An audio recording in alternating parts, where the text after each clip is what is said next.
Okay, hello everybody, and welcome back to my channel. I have a couple videos that I've been watching, actually basically one video.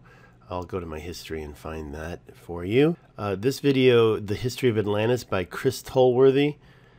He should call it The History of Atlantis with an E, because he teaches everybody a lot about the civilization that was along the Morocco coast about 16,000 years ago.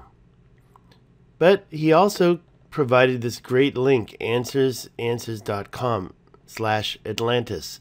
Now, he did disable the comments for his video, so I reached out to this guy on his Facebook page, but I don't think he has seen it, and nor has he responded.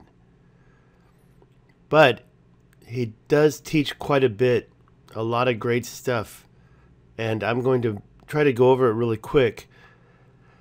Talking about 20,000 years ago, there's evidence that the Atlantis arrived. And by the way, in his video, where is that? He says very clearly that, and you can hear him say it. Let's get straight to the point.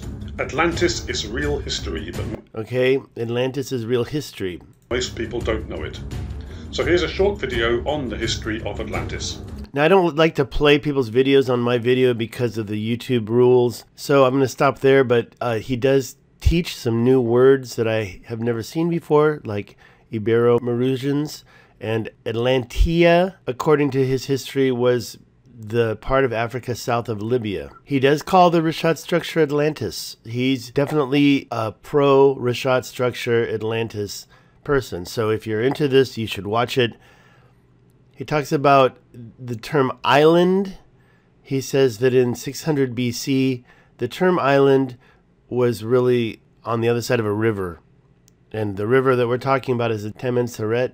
So this civilization called the Atlantis.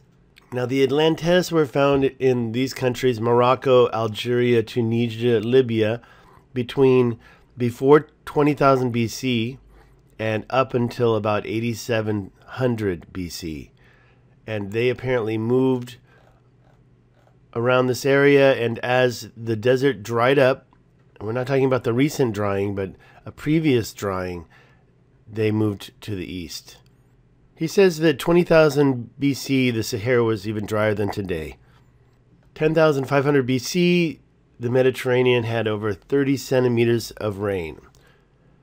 Then it went back down a little bit, 7,500 to 2,500 BC. These people, also known as the Atlantis, were of the Atlas Mountains, and their settlements were very nomadic. He says they moved east when a drought hit, and there's proof and evidence of these tribes until 8700 BC, and then it's kind of switched over to the Capsian tribe from 8000 BC. He thinks that some of them may have gotten to Greece. He talks about a lot of warfare that occurred. His video didn't really get too deeply into what happened on the south side of the Richat structure. He talks about Göbekli Tepe. He says these tablets were found in more places. I got to get that picture from the video. He doesn't have it here. Now, this is where it gets good. He talks about the lake that was in the middle of the Sahara Desert, where the Senegal River meets in the middle where the old Nile sprouted from. Now, there was other pictures here. This shows the same thing. This lake, he claims, is where all the rivers came together. He seems to know his stuff. Now, two things. One, there was a lot of mud. He shows here off of Cape Blanco the mud banks that were discovered there. This map right here is from 1866. He says the explorers that went around Africa found the Financiar River. I always say it wrong. The Financiar River was quite large. It came out, and I've shown you many times where, and that was considered a separate continent. So this is point number one. All the people who claim, oh, Plato said it was an island that went under the waters, this is the island that he could be referring to. Atlantia was the place south of Libya. The Tamanrasset River was sprouting out of Africa like the Nile. Lots of water. They considered the other side a new continent. As I've demonstrated many times, the Adrar Mountain Plateau, where the concentric circles are located, is on the south side of the Tamanrasset River. So it was part of Atlantia. He talks about a lot of rock art from the Atlas Mountains. This is an interesting map. It's a 1743 Haman Hears map of West Africa. Why didn't I get this? It shows the Tamanrasset River outlet. This is Cape Myrick right here. So this is the point between Capo Blanco and Cape Myrick, and this is what I called the rough coast. And you've got so many mud banks in this map as well. Those mud banks don't exist anymore. You have one down below. Actually, it's right here by Cape Myrick, isn't it? But the other ones are gone. They've flattened out, gone into the ocean. He talks about this. I would watch the video. I'll put the link below. I wish I could thank him personally.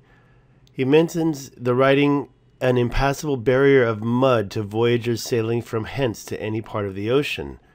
Well, why would there be mud in the middle of the Atlantic? The mud was where they passed by because the boats stayed close to the coast. They didn't go straight out into the ocean. Why would they? They would stay near land. They would follow the land. When we had got interpreters from the Lixites, we sailed along the desert shore for 2 days to the south. After sailing eastward for 1 day, we found in the recess of a bay a small island which had a circumference of 5 stades. We left settlers there and called it Kern. We calculated from the journey that this island lay opposite Carthage, for the time sailing from Carthage to the Pillars and from there to Kern was the same.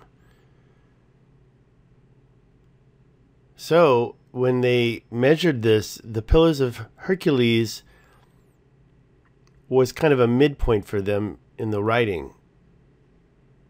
By the way, this is Hanno.s, the explorers who went around that trip.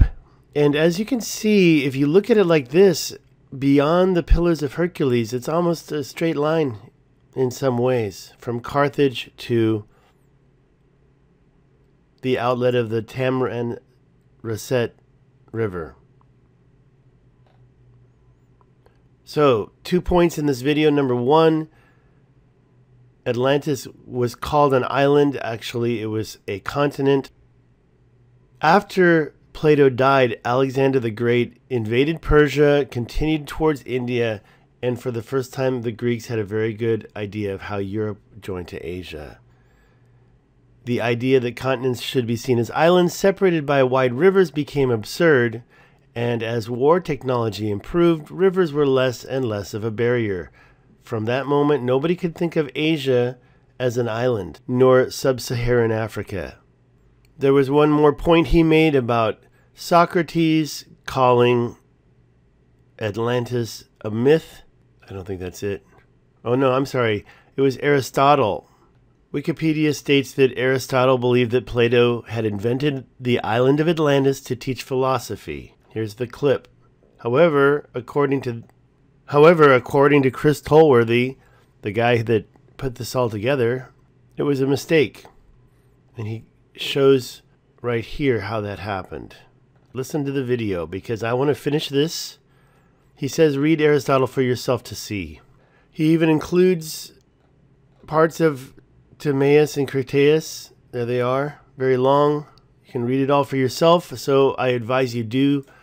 I'm getting a lot of questions like this in my comment sections, and I was really happy when I ran across this video. It was auto-suggested to me several times, but it was hard for me to click on so many choices.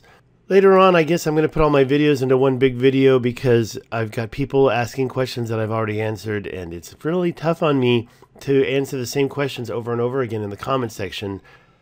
Maybe I'll do the same thing that Chris did and disable the comments for my video, but that's not the type of person I am. I do want the feedback. So please watch the video. You can see the link right there. I'm going to copy it and I'm going to put it into the description. Have a great day. Thank you very much. Bye-bye.